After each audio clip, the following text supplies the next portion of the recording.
Incoming అలవాటు పడ్డ పిల్లలు అవుట్ గోయింగ్ ఉంటారు. అంటే ఇప్పుడు జనరేషన్ కి ఆలోచనే ఉండదు.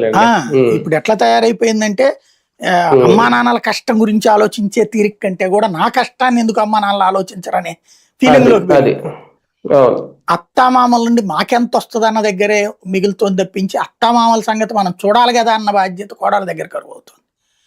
ఇలాంటి సిచ్యుయేషన్ లో ఏమవుతుంది, వీళ్ళ దగ్గర డబ్బులు వీళ్ళు దీని మీదనే డిపెండ్ అవుతారు. ఇప్పుడు ఇవాళ రిటైర్ అయినటువంటి వాళ్ళకి ఇమ్మీడియట్ గా ఎవరిని ఇస్తున్నారని కనుక్కోండి బెనిఫిట్స్.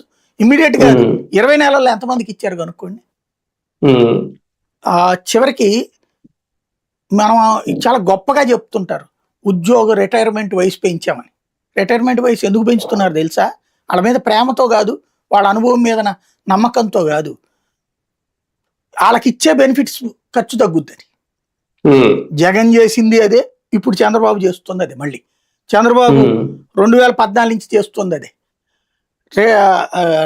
యూనివర్సిటీల్లో 65 ఏళ్ళట రిటైర్మెంట్ వయసు, 58 ఇది వరకు, 58 60 అయింది, 60 62 అయింది, 62 65 అయింది. ఎందుకని?